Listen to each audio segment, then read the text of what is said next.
Bueno, vamos a hacer una clase resumen de absolutamente toda la materia. Los voy a pasear por todo el programa, así no tienen ningún inconveniente. Bueno, primera diapositiva. Como siempre, se los voy a subir. Lo ideal sería que esto lo estén mirando en lo posible con las diapositivas impresas. Así, de esta manera, tenemos eh, la posibilidad de ir anotando al lado, ¿sí? Bien, arrancamos. Les quiero contar primero. El programa consta de 5 unidades. No sé si ya a esta altura lo habrán sacado de archivos de la plataforma. La unidad 1 nos pregunta la organización, concepto de estructura y clasificación. 2, concepto de ente y empresa, objetivos y clasificación. 3, recursos y fuentes. Unidad 2, la contabilidad. Perdón, en la unidad 1 prácticamente se las hice hacer solos con esas 8 preguntas. Ahora se las voy a contestar. La unidad 2 habla de la contabilidad, definición, antecedentes y evolución. Punto 2, objetivo de la información contable. Punto 3, usuarios, tipos de informes. 4, requisitos de la información. Unidad 3, método de registración, estructuración del sistema contable. El patrimonio, concepto, bienes económicos, derechos y obligaciones, clasificación. 3, la ecuación contable estática y dinámica, variaciones patrimoniales. 4, principios de la partida doble. 5, documentos comerciales, confección, registración. Unidad 4, las cuentas, conceptos, elementos, mecanismos de uso, formas y clasificación, análisis y utilización. Punto 2, planes y manuales de cuentas, sistemas de codificación. Y por último, la unidad 5, determinación de los resultados, teoría de derecho sustancial, principios de la contabilidad generalmente aceptados, registración en libros contables, planillas de sumas y saldos, culminación del proceso contable. Eso es toda la materia. ¿Qué quiere esta materia? Que ustedes entiendan. ¿Para quién es la contabilidad? ¿Cómo se hace una registración? ¿Cuándo se hace una registración? ¿Y cómo determino el resultado? Esto es lo que tiene que ustedes salir sabiendo de acá. Porque en la materia que viene, sabiendo registrar, empiezan a aparecer los problemas y las características especiales de cada situación. Entonces yo lo que compatibilicé un poco en este resumen es el libro de Newton y el libro de Telese. ¿Qué dice con respecto a qué es ente? Nosotros queremos saber y ubicar la contabilidad. ¿Para qué queremos la contabilidad? Entonces arrancamos de que de tiempos inmemoriales la gente se agrupaba, ¿sí? En forma de una organización, porque se agrupaban por un objetivo, que podía ser el bien común de sus componentes o obtener dinero. Entonces, cada libro hace una clasificación de qué es ente, qué es organización, pero básicamente lo que a mí me importa es que la gente se agrupa porque se necesita juntarse para obtener cosas. ¿Qué cosas quiere obtener? Es el objetivo. ¿Qué quiere hacer?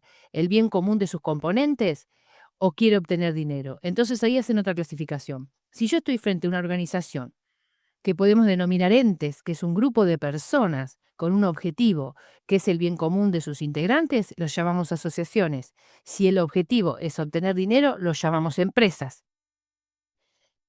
Eh, los integrantes de las asociaciones se les dice asociados. Y a los integrantes de las empresas se los llama propietarios. Las empresas pueden ser unipersonales cuando el dueño es una sola persona o si tiene varias personas, según la forma jurídica que adopte, son sociedades, pueden ser, si me importa quiénes la componen, sociedades colectivas, sociedades de capital e industria, sociedades de hecho, y si me importa la composición del capital y se divide en cuotas, se denominan SRLs. Si el capital se divide en acciones, se denominan sociedades anónimas, comanditas por acciones o sociedad anónima simplificadas, que estas son nuevas y que están en la picota. No sé qué va a pasar con esto. ¿Entienden? Estas grupos de personas que se conforman como empresas cuya intención u objetivo es obtener dinero, pueda adoptar esta forma jurídica. Y el objeto por el cual se juntan es la actividad.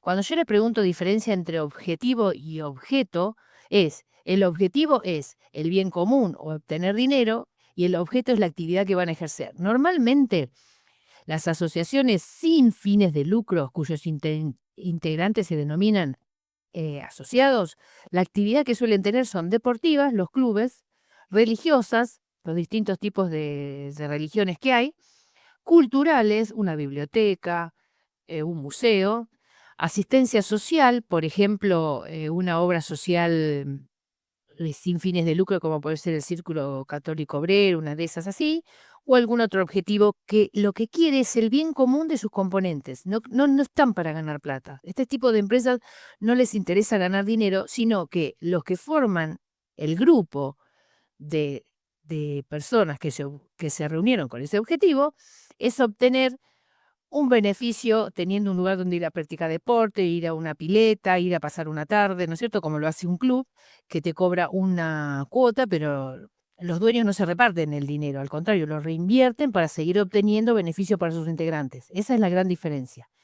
Por otro lado, en las que empresas que tienen fines de lucro, las dos son organizaciones de personas. Una no tiene fines de lucro y la otra sí. Entonces, la actividad que va a hacer es una actividad que puede ser comercial, que es vender cosas, industrial, fabricar para vender, financiera, un banco, agropecuaria, todo lo que tenga que ver con actividades primarias, cultivos, cría de animales, etcétera, ¿sí? Y estas suelen adoptar una forma jurídica como puede ser una sola persona, entonces no estamos frente a una sociedad, y si es de varias, cuando hay dos o más, estamos frente a una sociedad. Esas sociedades pueden ser de este tipo, ¿sí? Bien. ¿A dónde vamos con todo esto? ¿Para qué quiero la contabilidad? ¿Sí? Para llevar a cabo la actividad o negocio que decidimos hacer, necesitamos recursos. Esos recursos los podemos dividir en dos. Recursos de rápida movilidad, dinero, cuentas bancarias, mercaderías. Esto va y viene permanentemente, o recursos de carácter permanente como bienes de uso, rodados, maquinaria. Este tipo de cosas se adquieren y permanecen mucho tiempo en la empresa. Uno no compra un inmueble y mañana lo vende, mañana compra otro y mañana lo vende, ¿no? Porque te volvés loco.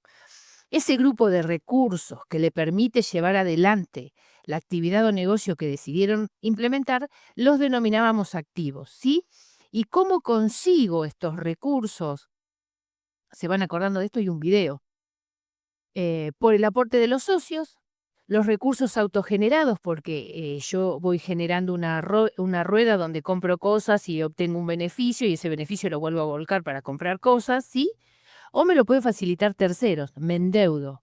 Entonces tenemos este grupo, se denominan pasivos propios, no tienen un vencimiento, y este grupo, cuando yo me financio mis recursos con dinero que me prestan terceros o préstamos que me hacen porque no me cobran lo que compro, ¿sí? Este grupo se denomina pasivo y financian mis recursos. ¿Cómo podemos dividir esto? El activo, que es el conjunto de bienes y derechos que yo uso para ejercer mi actividad, lo compro, lo obtengo gracias a que me endeudo con terceros o me aportan ese patrimonio, ese capital, mis socios. O porque se generan resultados por el permanente movimiento que está generando esto, voy generando utilidades que son mías y las puedo volver a volcar para financiar nuevos recursos, ¿sí? Entonces, habíamos dicho que el sector de bienes y derechos lo llamábamos activo, que el sector que financiaba lo dividíamos en dos, uno era el pasivo y otro era lo que era nuestro y no tenía vencimiento. Y de ahí podíamos sacar una ecuación, ¿sí? A todo este grupo envuelto en rojo lo llamamos patrimonio y que es el conjunto de bienes, derechos y obligaciones, o sea, todo. ¿Y cómo puedo dividir esto para empezar a encontrarle la vuelta para tratar de llevar el control de todos estos movimientos? Con esta ecuación, donde yo puedo decir que el activo, si le resto lo que me endeudo con terceros que no tienen nada que ver con la empresa, me determina el patrimonio neto, que es lo nuestro, lo que es de los dueños, que es lo que aportamos y lo que obtuvimos. Entonces, esto no está quieto. ¿Se acuerdan que yo les contaba en otro video? Está en permanente movimiento. Entonces, ese movimiento genera variaciones. Si estas variaciones no me alteran la fórmula, es decir, que yo, por ejemplo, tengo plata, 100.000 pesos, y voy y me compro un auto que vale 100.000 pesos, el activo no se movió, tengo lo mismo. Entonces, esta ecuación no se mueve. Si eso pasa, estamos frente a variaciones permutativas. ¿Sí? Si yo me compro un auto y no lo pago, crece el activo en la misma medida que el pasivo, el patrimonio neto no se mueve, esta ecuación no se va a cambiar. Entonces estoy frente a variaciones permutativas. Las variaciones permutativas pueden ser de activos con activos, pasivos con pasivos o pasivos con activos en la misma medida. Y también puede haber variaciones permutativas dentro del patrimonio neto, porque yo puedo tener resultados que lo capitalizo, no me lo llevo. Entonces se produce una variación permutativa que no altera esta ecuación. Ahora, si esta ecuación se altera porque yo cambio un activo por otro de mayor valor, ¿sí? Sin haberme endeudado, estoy obteniendo un resultado. Supongamos que yo tenía mercaderías por 100.000 pesos y la vendo en 200.000, se incrementa el activo, no me endeudé, que tuve un resultado. Entonces, ¿qué va a pasar? Va a crecer el patrimonio neto, se va a alterar esta ecuación. Entonces, estamos frente a variaciones modificativas, ¿sí? Entonces, todo este movimiento me genera situaciones dentro del patrimonio que yo puedo dividir en variaciones permutativas y modificativas. Voy a considerar las variaciones modificativas, para resumir, solamente cuando esta ecuación se ve alterada y me cambie el número que da el patrimonio neto. Estas variaciones generan lo que se denomina el ciclo operativo, que es lo que yo quiero reflejar para saber si ganamos. ¿Entienden? Eso es lo que yo quiero saber. Básicamente, ¿tuvimos ganancias? ¿Tuvimos pérdidas? ¿Cómo está esto nuestro? Si me voy de la empresa, ¿cuánto me tengo que llevar? Bueno, el ciclo operativo consiste en comprar, pagar, producir, vender y cobrar. De este movimiento, los que están en azul son movimientos económicos y generan recursos autogenerados. Comprar y vender genera recursos autogenerados. ¿Por qué? Porque yo compro un valor y vendo un valor mayor. Entonces me genera ganancias, ¿sí? Y los rojos son movimientos financieros, que es cobrar y pagar. No me va a generar nada extraño relacionado con eso. Entonces ahí viene, ¿para qué estudiamos contabilidad? Para poder brindar información sobre estos movimientos, ¿sí? Todo lo que yo les estoy contando es para llevarlos a la definición de contabilidad y a cómo registramos. Por eso se los dejé estudiar un poquito solos. Bueno, ¿qué sigue acá? Definición de contabilidad. Teniendo en cuenta lo que yo necesito, ¿la contabilidad me lo brinda? Sí, tenemos dos definiciones de contabilidad que me gustaron a mí. La contabilidad es parte integrante del sistema de información de un ente. Para poder entender esta definición, yo tengo que saber qué es un ente. ¿Qué era un ente? Un grupo de personas que se juntaban para obtener dinero o un fin de lucro.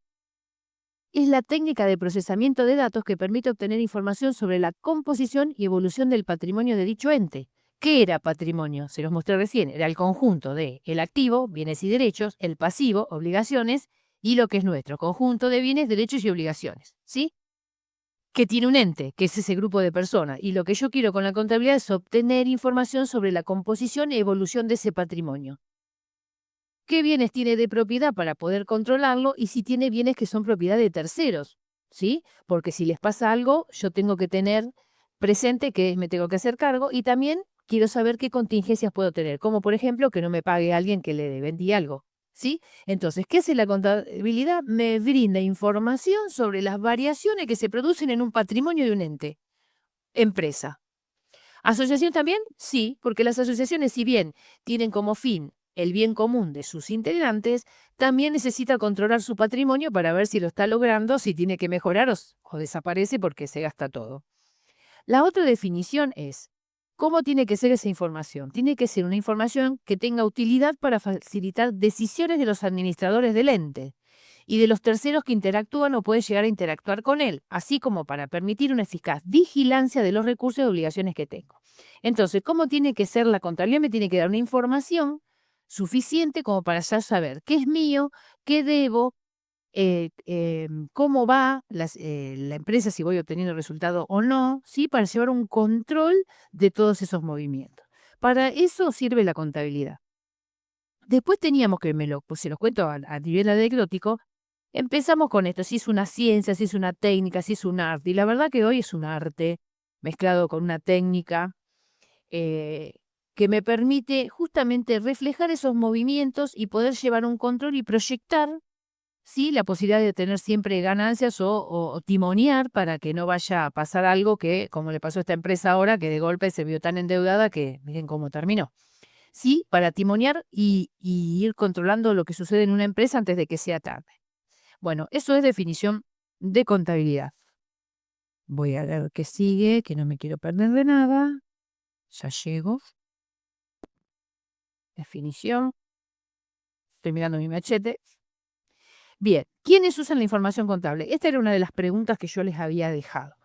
La información contable la podemos clasificar en dos tipos de información. Información interna, que es detallada y muy confidencial, que solo la ven los administrativos y gerentes, ¿sí? los gerentes y algunos administrativos. No es una información que un operario sabe, es una información interna muy confidencial, porque yo sé quiénes son mis clientes, quiénes son mis proveedores, y esa es información muy sensible que una empresa competidora puede intentar averiguar y me saca los clientes. Así que esta información interna es muy delicada.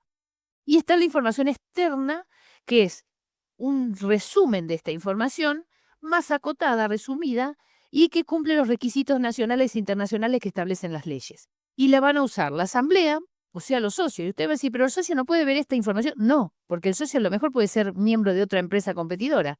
El socio es un tercero, es la persona que puso plata para llevarse ganancias. Y si no, nada más que eso. No es, la empresa es un ente independiente de esta gente. La pueden ver los bancos porque me tienen que prestar plata y tienen que saber si soy capaz de solventar después el préstamo que me hicieron. Y la FIP para ver si estoy pagando bien los impuestos, ¿sí? O sea que la información que yo voy a obtener desde la contabilidad sirve para mirar dentro de la empresa y timonear y ir viendo para yo mantener siempre mi objetivo, que es ganar dinero. O puede ser información externa de la cual la gente va a tomar decisiones sobre mí, ¿sí? Por eso la información tiene que ser clara, concisa y legal, y espacio legal, porque de las decisiones que tome una persona yo me puedo tener un problema legal por haber mentido. ¿Y cómo funciona el ente que necesita esa información? Los entes mayormente, las sociedades, tienen un órgano volitivo que lo representa la asamblea, que es el que toma las decisiones. Las decisiones de una empresa la toman los socios, una vez al año se juntan y toman todas las decisiones a través de la asamblea. Las decisiones que toman, como por ejemplo puede ser reemplazar todo el directorio de la empresa porque no les gusta cómo funciona. Y el directorio es el que sabe la información sensible, los socios no. Después tenemos un órgano administrativo, que es el que la asamblea le da el poder de dirigir la empresa. Se llama directorio en las casas de las sociedades anónimas y gerencia en las SRL. Y después hay otro organismo que controla el administrativo, que son las sindicaturas, que puede estar generadas por un abogado o contador. Acá hay pelea de intereses y los abogados se quieren meter en un terreno que es nuestro, porque después nos llaman a nosotros para que le hagamos el balance, no entienden nada y se meten. Pero bueno, son las peleas. Y tenemos a los ingenieros también queriendo agarrar temas nuestros y el Consejo no nos defiende. Entonces, tenemos tres organismos. Un organismo que es el que manda y vota nuevos administrativos o nuevas sindicaturas, las puede reemplazar una vez al año con la asamblea o con una asamblea extraordinaria. Un órgano administrativo que toma todas las decisiones en nombre de la empresa, porque la empresa es un ente que es un grupo de personas, pero ese ente es independiente de las personas que lo forman y tiene capacidad de contraer derechos y adquirir obligaciones, independientemente de sus dueños. ¿Y quién se encarga de firmar una escritura que compre una sociedad anónima? El director, el presidente del directorio, que es el brazo de ese ente que en la nueva Código Civil se denominan eh, personas no humanas, ¿sí? Están las personas humanas, que antes llamaban personas físicas, y las no humanas, que antes llamaban jurídicas, o de existencia ideal. Entonces, esa empresa que nació y tiene su capital y genera ingresos y todo, tiene que ser manejada por una persona humana. Ese es el grupo del directorio, que lo vota la asamblea. Ese directorio, a su vez, la asamblea le pone gente que lo controle para que no se roben todo, a través de una sindicatura. Y estas dos vuelan si la asamblea se junta y no los quiere más. Los que definen y deciden último de todos, o sea, la palabra máxima la tiene la asamblea, que son los socios, los dueños. Bueno, así funciona un ente. ¿Quién va a usar la información de la contabilidad interna? El grupo de los administradores, el órgano administrativo. ¿Quiénes va a usar la externa? La sindicatura, que la va a firmar también junto con el contador y la asamblea. Bien. Ahora volvemos al patrimonio. Ya tenemos para qué sirve la contabilidad, sabemos quién quiere la información. Bueno, el tema es cómo vamos la idea es ahora, bueno, escúchame, ¿cómo hacemos para saber? La Serenísima, ¿cuánto vendió? ¿Cuántos camiones sacó hoy? ¿Cuánta leche produjo? Bueno, eso de memoria no lo puedo llevar. Necesitamos un sistema para registrar eso. ¿Cómo se le ocurrió a ese señor, si alguno leyó, Lucas Pacioli, este sistema?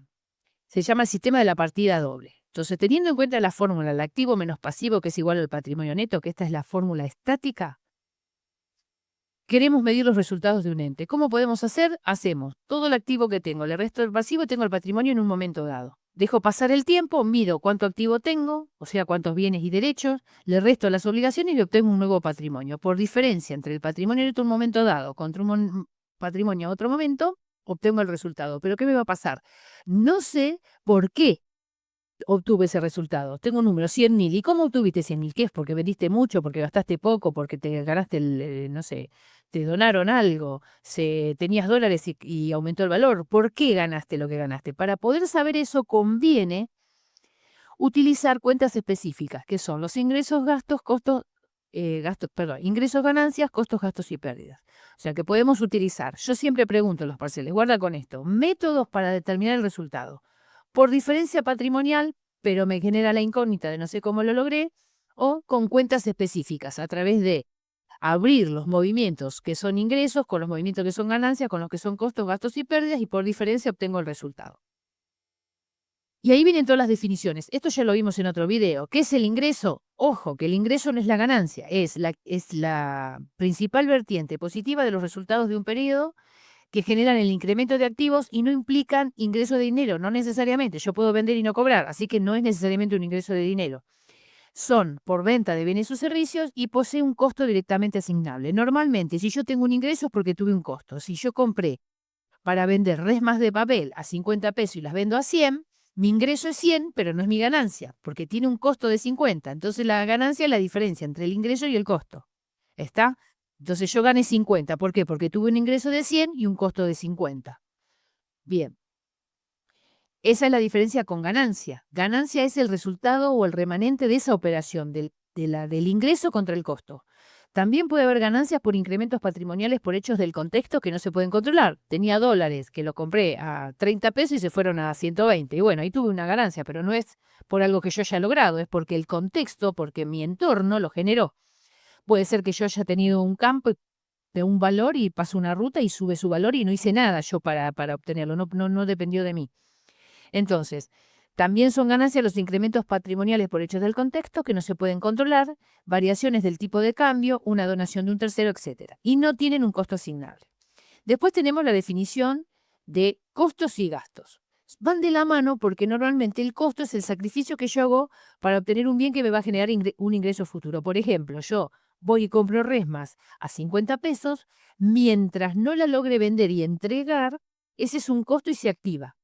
En el momento en que yo entrego la mercadería, ese costo se convierte en un gasto, se lo denomina también costos consumidos, ¿sí? Y va a parar a determinar la ganancia definitiva. Entonces, si este costo puede dar lugar a la obtención de ingresos futuros o evitar nuevos sacrificios, se denominan costos no consumidos y se mantienen en el activo.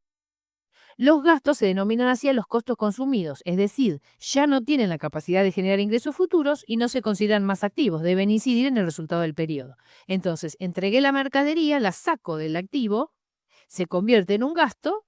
Si quiero volver a tener un ingreso, tengo que volver a comprar mercadería y activarla para después volverla a entregar y que se convierta en un costo. Y así vamos haciendo esa cadena de comprar y vender. ¿Qué son las pérdidas? Es la contra de la ganancia, es el resultado final negativo de una o varias operaciones. Vamos a suponer que compré las resmas a 50 pesos y en vez de venderlas a 100 las tuve que vender a 45. Entonces tuve una remanente negativo pérdida, 5 pesos. Es un sacrificio económico sin valor compensatorio para el ente. Es una desvalorización de un activo, una destrucción de activos no asegurados, que yo se me rompió, choqué el auto y me olvidé de pagar el seguro, estaba sin seguro y perdí ese activo y no me dieron nada a cambio. Entonces esas son pérdidas. Nosotros mal llamamos pérdidas a todo y ganancias a todo, pero guarda, porque es muy importante entender la diferencia, sobre todo cuando uno viene al banco y te pide una certificación de ingresos. De ingresos y después en realidad quieren de ganancias, porque yo puedo tener un ingreso de 1.000.000 y un costo de 999, gané un peso y vos me prestás plata y no te puedo pagar. Entonces, definime qué querés. Es que no nos podemos entender con los chicos del banco, y que ustedes van a ser futuros bancarios alguno, acuérdense de esta diferencia. ¿Qué querés? ¿Una certificación de ingresos o de ganancia? Aclárame porque estamos hablando de distinto idioma, por más que nosotros después le decimos ganancias o pérdida a todos. Bueno, seguimos. ¿Cuándo voy a imputar estos resultados? ¿En qué momento yo voy a tener en cuenta que voy a reflejar las pérdidas, las ganancias o los ingresos? Esto está relacionado con los principios que vimos en la última video que les di. La regla básica es, las variaciones patrimoniales se deben imputar en el periodo que se produjo el hecho que lo generó, devengamiento. Esto lo vimos el primer día y medio que no lo entendieron, hasta que yo les expliqué devengado el otro día. Y Paola también y Griselda. Segundo, considerar solo los que sean objetivamente medibles. Y tercero, hay que actuar con prudencia. Los ingresos y las ganancias se contabilizan en el periodo que se producen. Los costos y las pérdidas relacionados con los ingresos en el periodo que se produce el ingreso. Si están relacionados con un periodo, en el periodo que se conoce, y si no, se le atribuye el ingreso o periodo cuando se conoce. Vamos a ejemplificar un poquito esto. Esto vendría a ser así. ¿Cuándo se produce un ingreso? Cuando yo presto servicio, cuando presté el servicio. Cuando yo vendo algo, cuando entregué las cosas. Si alguien viene y me dice, ¿me vendés 40 resmas? ¿Te doy la plata? Yo no tengo un ingreso. Tengo un anticipo de un cliente y tengo una deuda, porque no le entregué las cosas. Hasta que no se las entregue, no tengo posibilidad de reflejar esa venta. ¿Está? Y los costos y los gastos se deben reflejar cuando se produce realmente el ingreso, porque van apareándose. Entonces, si yo tengo que vendí la mercadería, el costo de esa mercadería tiene que reflejarse junto con la venta, porque, o en el periodo que corresponde a esa venta, para poder compararlo y saber si gané o perdí. ¿Sí? Ahora, vamos a suponer que yo alquilo, eh, alquilo un local. ¿Cuándo voy a reflejar el costo o la pérdida que me genera alquilar el local? En el mes que corresponde al alquiler, independientemente de que lo haya pagado o no. Cada mes que tengo alquiler tengo que reflejar que tengo el alquiler. Después, si no pagué, pondré a caja, a banco. Y si no lo pagué, pondré alquileres a pagar. Pero tengo que reflejar la variación modificativa en el periodo en que se produce, independientemente de que se pague o no. Si es un costo, con el ingreso. Si es un costo que no está relacionado con un ingreso, en el periodo que se produce. Y si es un costo que no está relacionado con nada, por ejemplo, tuve que hacer una consulta a un abogado, en el momento en que le hago la consulta, en ese periodo va el gasto. Eso está relacionado con la teoría del hecho sustancial, que básicamente dice que los servicios se reflejan cuando se prestan, los ingresos, las ventas cuando se haya entregado la mercadería, y ahí interviene el remito, que nos genera las discusiones, y este, los gastos que no puedo relacionar con ingresos o con periodos en el momento que lo conozco. Eso es importantísimo porque es de cuándo van los asientos. ¿Y saben quién me hace la cabeza con respecto a cuándo tengo que hacer esto? Los principios de contabilidad generalmente aceptados, que son 13, que son del final de esto.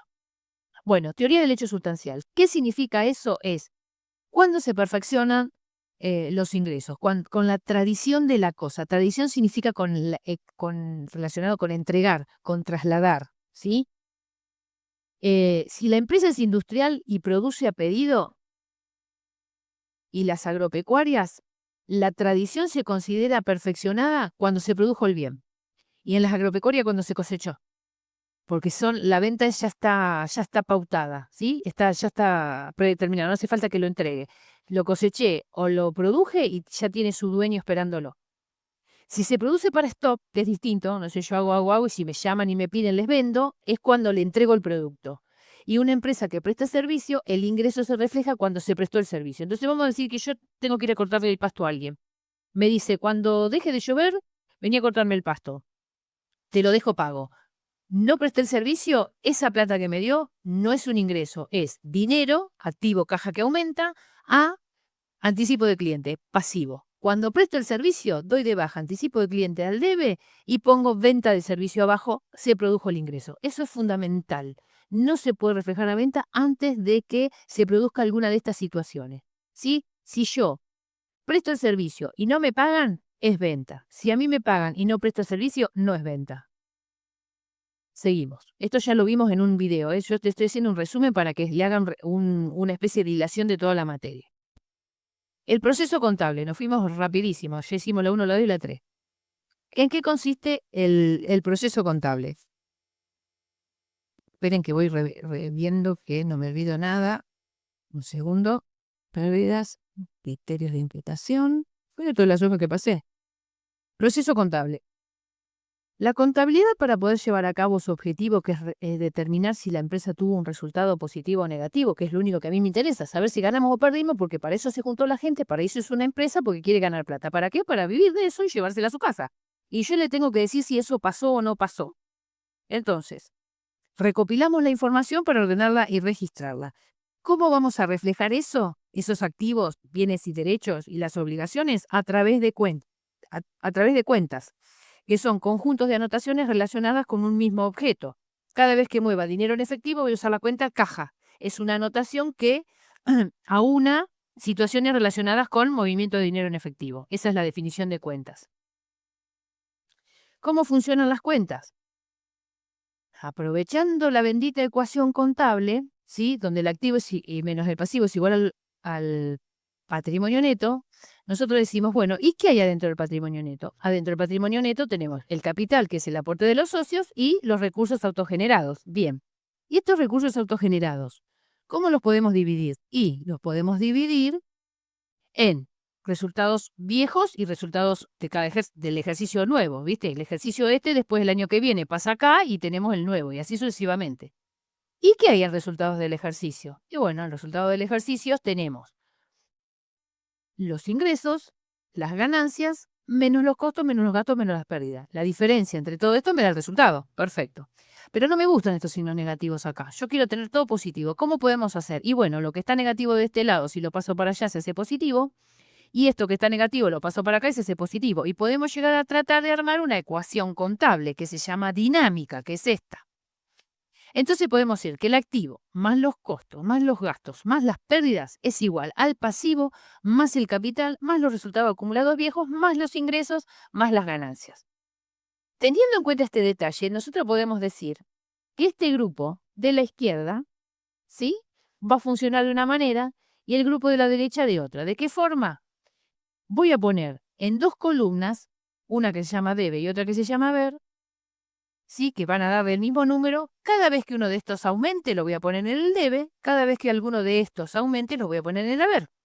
Y si se me pone negativo, que no quiero nada negativo, todo positivo, siempre pum para arriba, lo paso para el otro lado. Así funciona la ecuación. Esta igualdad sirve para estructurar el sistema de la teneduría de libros y da origen a la partida doble, pues siempre hay dos anotaciones, como mínimo una en el debe y una en el haber. ¿Sí? Si yo voy y compro mercadería y la pago en efectivo, tengo dos registraciones. Primero que apareció la mercadería y segundo que la pagué en efectivo. Siempre pasan dos cosas, nunca pasa una sola. Cuando las cuentas del lado izquierdo nacen o aumentan, se registran en el debe. Si disminuye, se anotan en el haber. Y su saldo tiene que ser deudor. ¿Sí? Entonces podemos decir que todos los activos, que son los bienes y los derechos, que después le ponemos nombre, caja, banco, mercadería, ¿sí?, todo ese grupo, cada vez que aumentan o entran a mi patrimonio, los debito, y si disminuyen, los acredito. Entonces, si entran 100 pesos y disminuyen 80, tengo un saldo de 20, el saldo tiene que ser deudor. ¿Pueden entrar 100 pesos y salir 110 y quedarme saldo acreedor 10? No, porque nadie paga con billetes que no tiene. Entonces, eso está mal. Por lo tanto, todas las cuentas de la izquierda siempre tienen que tener saldo deudor o cero. Nunca pueden tener saldo acreedor, si no el sistema no funciona. Este es el reglamento del juego. Ahora vamos con el otro grupo. Cuando las cuentas de la derecha nacen o aumentan, se anotan en el haber. Si disminuyen, se anotan en el debe y su saldo será acreedor o cero. Entonces, yo me endeudo, aumentan por el haber. Pago la deuda, disminuyen por el debe. ¿Alguien va a pagar más de lo que debe? Está loco. Entonces, nunca una cuenta de las del lado de la derecha puede tener saldo acreedor, o sea, saldo de la izquierda, porque nadie paga más de lo que debe a menos que esté loco. Si no, el sistema no funciona. Después tenemos que las ganancias van siempre en el haber y las cuentas de pérdida van siempre en el debe. Bien, ¿y ahora cómo viene? ¿Cómo podemos clasificar estas cuentas? Tenemos cuentas de activo, caja, banco. Yo les di un manual, un plan de cuentas, ¿se acuerdan? Un detalle que le llamamos plan de cuenta. Después tenemos cuentas que son reguladoras de activos, son aquellas cuentas que ajustan un valor. Todavía no las vimos, son de la materia que viene. Después tenemos cuentas de pasivo que representan obligaciones con terceros. Y tengo reguladoras de pasivos. Yo a veces tengo una deuda que es mayor de la que tengo, entonces tengo que crear una cuenta que la achique porque es mentira lo que debo. Vamos a suponer que yo hoy me endeudo en 100 pesos y me cobran intereses por 110. Si yo pago la deuda hoy y me cobran intereses por usar la plata un mes y la puedo pagar antes de tiempo, ese interés entonces no lo voy a pagar. Por lo tanto, no debería hoy 110. Hay una cuenta que va a regular y va a restar esos 10. Pero ya les digo, es tema de la materia que viene, que la van a hacer igual por esto del coronavirus, aunque no me la aprueben a esta. Pero condición sine qua non para aprobar la que sigue es tener aprobada esta. Bueno, cuentas de patrimonio neto que van a ser capital, reservas estatutarias voluntarias, resultados del ejercicio, resultados acumulados, prima de emisión, descuento de emisión, todas cuentas que reflejan patrimonio neto. Después hay algunas reguladoras de patrimonio neto. Todas estas, las reguladoras, las vemos en la materia que viene. Tenemos cuentas de pérdidas, que son costo, gasto y pérdida, mal llamadas todas pérdidas. Cuentas de ganancias, que son de ingresos o de ganancia. De movimiento y de orden. Todas estas, las reguladoras de movimiento y de orden, son tema de la materia que viene. Todas estas clasificaciones ustedes tienen un plan de cuentas que yo les di. ¿Qué va a pasar con el plan de cuenta? Una empresa necesita tener un plan de cuenta porque llego yo y digo, che, ¿cómo llamamos la cuenta caja? Efectivo. Ah, pero a mí me gusta caja. No, pará. Tenés que mantener el nombre de lo que ya se viene haciendo porque si no, eso es una mezcla bárbara. Entonces, el plan y manual de cuenta nos indica cómo debe utilizarse cada cuenta, cuándo se debita, cuándo se acredita, y se encuentran codificadas y agrupadas por tipo, porque todo esto se carga en un sistema y las computadoras quieren números, no quieren nombres. Eso se los enseñaron, Paola le dijo que miraran el video de Griselda donde explicó codificación de cuentas. Bien, normalmente los enlatados las traen codificadas, pero uno tiene que saber hacerlo porque a veces hay que agregar cuentas y no sabemos qué hacer. ¿Cómo van a funcionar las cuentas? Para que el sistema contable funcione, yo tengo que ir registrando las operaciones, eh, las que son partidas deudas, una o varias al debe, las acreedoras, una o varias al haber, ¿sí? Y la columna del debe tiene que ser igual a la columna del haber. Entonces, los principios básicamente para que esto funcione es, una vez que decidimos qué nombre le ponemos a los activos y pasivos y el patrimonio neto, ¿cómo van a funcionar? Cuando armo el asiento, si tengo algo en el debe, en la columna del debe, tengo que poner algo en la del haber. Si no, no funciona. ¿Sí? La suma tiene que dar igual. Cuando uso una cuenta, siempre tengo que usar la misma cuenta. Y por el mismo valor que entró o menos, pero nunca por demás. ¿Sí? La suma del debe debe ser igual a la del haber y las ganancias se acreditan, las pérdidas se debitan. Esto se denomina principios de la partida doble. No confundir con los principios generales, que es cuándo van los asientos. Esto es cómo se hace el asiento. Seguimos. Acá está. Entonces tenemos. ¿Qué vamos a hacer? Las reglas de la partida doble me dice que yo tengo que poner algo en el debe y algo en el haber. La suma de esto tiene que ser esta suma igual a esta suma. Cuando aumenta un activo, se debita. Si disminuye, se acredita. Cuando aumenta un pasivo, se acredita. Si disminuye, se debita. Las pérdidas van siempre acá y las ganancias van siempre acá. Eso es cómo se hace el asiento. Principios de la partida doble. Si yo uso la cuenta caja para denominar dinero en efectivo, cuando la uso no puedo usar efectivo o dinero en efectivo u otra cuenta, porque entonces voy a tener mucha plata por un lado y otra cuenta que sale que no es la misma y no funciona el sistema, ¿entienden? Todo lo que entra por una cuenta tiene que salir por la misma cuenta que entró. No puedo cambiarle los nombres. ¿Cómo se hacen los registros contables? Son cronológicos, van por orden de fecha. Normalmente se hacen mensualizados, ¿sí? Nosotros tenemos que registrar las operaciones del mes todas juntas en cada mes, ¿sí? Son sistemáticos y son un resumen de las anotaciones de cada cuenta, se llaman mayores. ¿Se acuerdan que después que hacíamos los asientos, mayorizábamos? Principales libros según el Código de Comercio. ¿En dónde vamos a reflejar esos asientos? En el libro diario. Denme un segundo.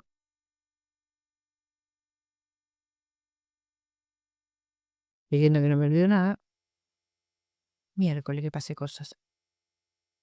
Bueno, ¿cuáles son los libros contables de la empresa? El libro diario es donde se van a hacer todos los asientos, esos mensuales poniendo las cuentas del debe, las del haber, las columnas del debe y del haber, todo eso va en el libro diario. Ese libro diario se resume y sale un balance que se carga en el libro inventario y balances, ¿sí? Los mayores lo hace la compu, pero no se registran en ningún lado. ¿Qué requisitos tienen que tener estos libros? Estos libros están encuadernados, foliados y rubricados. ¿Qué significa rubricados?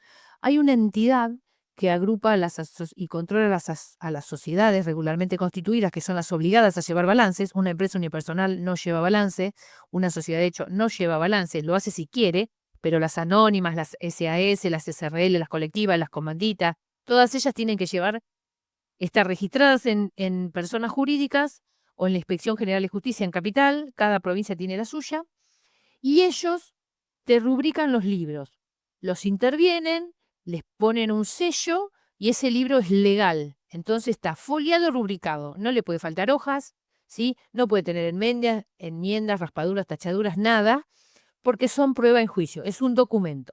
Muchos libros, el libro diario ahora puede ser no me sale cómo es hecho en computadora, no me sale el nombre ahora, pero eh, digital, digámosle, pero el de inventario y balances no. Bueno, después hay libros auxiliares que yo utilizo para hacer los asientos. Ustedes no se van a pensar que yo voy a ir, trabajo en la Serenísima, voy a reflejar factura por factura de cada venta que hizo cada camión. Estamos 8 años registrando. En realidad se pasa todo en un libro que se llama IVA Ventas, las compras en un libro que se llama IVA Compra, y de la suma del mes sale un asiento. Nosotros en la escuela, en la universidad lo hacemos factura y documentación por documentación, pero en realidad se vuelca todo en el libro IVA Venta, en el libro IVA Compra, los movimientos bancarios en un libro banco y los movimientos de dinero en una caja diaria. Y de eso se hace un asiento únicamente mensual. Ah, agarré uno que no lo corregí. Me está faltando una filmina más. Lo grabé mal. Denme un segundo a ver si la encuentro. Archivo abrir. Ahí va. Una que se llama Principios, que es la que más me interesa y es la última que le di. Acá está. Bien. En esta tenemos cuándo se hacen los asientos. Yo tengo que tener en cuenta que mi contabilidad cumpla con las siguientes premisas. Esperen que los bajo todo. Esto ya se los expliqué uno por uno. Les di los elementos, fue la última clase de video. ¿Sí? Necesito que esto lo sepan como el Padre Nuestro. Hay principios que son lógicos, ¿sí? Yo le voy a llevar la contabilidad a quién. Tengo principio original del medio económico. ¿A quién le voy a llevar la contabilidad? A un ente. ¿Sí? ¿Qué voy a contabilizar? Los bienes económicos, o sea, aquello que tiene susceptible de tener un valor en dinero, porque si no, no me interesa. ¿En qué valor lo voy a registrar? En la moneda de cuenta del país al que pertenecen los estados contables, en Argentina en pesos. ¿Cuánto tiempo lo voy a reflejar? Y voy a hacer cortes por ejercicio, y el ejercicio va a ser 12 meses. ¿Por qué? Porque lo establece la ley. Yo tengo que hacer un balance por año. Quiero hacer balances mensuales, trimestrales, hacer los que quieras, pero el anual tiene que estar, porque yo tengo que poder comparar los ejercicios uno con otro. ¿Y a quién le voy a hacer la contabilidad? A una empresa en marcha, porque si está cerrada y no funciona, ¿para qué le voy a hacer la contabilidad? ¿A quién le interesa si el patrimonio no se va a mover? Por lo tanto, no tengo que medir resultados. Estos son de lógica. Después tenemos principios originados en la contabilidad o internos, según la condición que debe reunir la información. ¿Cómo tiene que ser esa información que va a surgir de toda esta situación? Tiene que ser objetiva, tiene que ser prudente, uniforme, no tener en cuenta lo que no es significativo y exposición. ¿Qué significa exposición? Que no me tiene que faltar nada. Que todo lo que se pueda reflejar y medir objetivamente tiene que estar expuesto. ¿Por qué? Porque hay terceros que van a decidir sobre nuestra economía para prestarnos dinero, para transar con nosotros, lo que fuese. Generar transacciones, lo que fuese. Significatividad significa, bueno, si en alguno de estos principios no lo pudiste aplicar, pero no va a generar un cambio significativo en el resultado, que es lo que quiero medir, no importa que no cumplas con alguno de estos principios. Uniformidad significa que una vez que adopte un criterio, lo tengo que permanecer en el tiempo porque yo que quiero comparar de un ejercicio a otro para ver qué causas y poder tomar decisiones respecto a por qué no ganamos más, por qué ganamos menos, qué cambió. Prudencia significa que entre dos valores del activo yo tengo que tomar el más bajo, o lo que es lo mismo, reflejar las ganancias cuando se producen y las pérdidas cuando se conocen. ¿Sí? Las ganancias cuando se hayan realizado, las pérdidas cuando se conocen. Y objetividad significa que voy a reflejar todo en cuanto pueda medirlos objetivamente, esos bienes económicos, y asignarles un valor en dinero. Y acá, el que más, este me importa muchísimo que lo conozcan, prudencia, se los tomo siempre y no me lo saben definir. Y después tenemos principios que generan criterios de evaluación y atribución de resultados, y estos son los tres más importantes. Esto no podés no saberlo. Vos no te podés ir de esta materia sin entender estos principios. ¿Qué significa evaluación al costo? Dice, cuando yo incorporo un bien a mi patrimonio, lo tengo que evaluar a lo que me costó, en tanto y en cuanto no haya otro principio mejor para utilizar. Excepciones, moneda extranjera y piedras preciosas y cereales. Esos son los que yo puedo no utilizar este criterio. Es la excepción. Todo lo demás, si yo fui y me compré un auto, ¿cuánto gastaste para comprar el auto? El precio de que me dio la agencia, el patentamiento, el flete para traerlo, todo eso es el costo. La evaluación al costo es lo que gasté para tener ese bien en mi poder.